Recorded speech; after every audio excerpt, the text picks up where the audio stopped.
War doesn't begin with bombs. It begins with silence.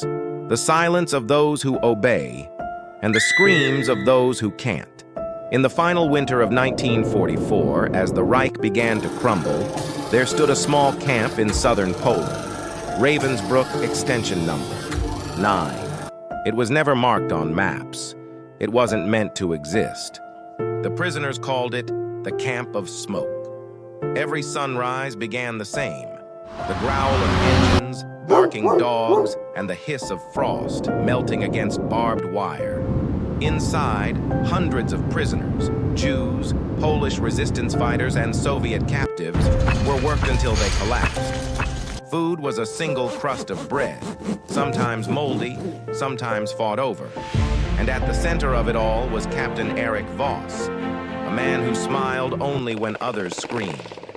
He believed in order, in perfection, in fear, and in the idea that mercy was weakness. By December, the camp had become a graveyard of the living. Bodies stacked like wood behind the barracks. Children separated from mothers. Prisoners forced to carry stones from one side of the yard to the other for no reason except to break them. The guards called it discipline. The prisoners called it endless death. One guard, Frida, barely 20, once looked away as an old man fell in the mud. Captain Voss saw her. The next morning, the prisoners were forced to watch as Frida was hanged. Not for mercy, but for weakness. The message was clear.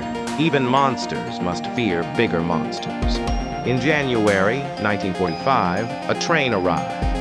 Cattle cars filled with new prisoners from Lodz, Krakow, and the ruins of Warsaw. Among them were medical experiment survivors from other camps.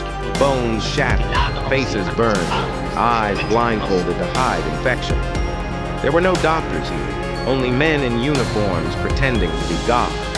They tested starvation, exposure, and injections that turned blood into poison. The cries echoed through the wooden walls, and the guards played the radio louder to cover them. One night, a prisoner named Jakob Lewin, a school teacher before the war, found a scrap of paper and a pencil stub. He began writing names, hundreds of them. Each night, he hid the list under the floorboards, hoping someone would find it when the world remembered them. But the world had stopped remembering. Outside, the Allies were advancing. The camp commanders received orders: destroy evidence, burn everything. And so, the fires began. Documents, bodies, uniforms, all turned to ash. The smell carried for miles.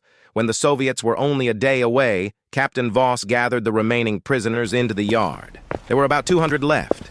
He gave the order: no witnesses. But before the execution could begin, chaos struck. Air raid sirens, explosions tore through the forest, smoke, screams. The camp guards fled. Some shot their own prisoners before running.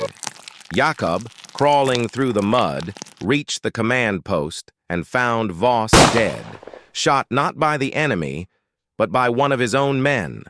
The war had finally eaten itself. When the Red Army arrived, they found what was left: smoldering buildings, corpses frozen in the snow, and a small notebook buried beneath the ashes. Inside were hundreds of names: prisoners, guards, children, mothers. The last line read, "If anyone finds this, remember us. We were here." There were thousands of camps like Ravensbrück number 9, some known, most forgotten. Their stories buried beneath the silence of those who lived, and the ashes of those who didn't. The war ended in 1945, but its ghosts still whisper. In every uniform, every photograph, every silence that lasts too long.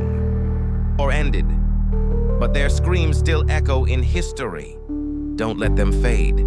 Subscribe, so the world never forgets.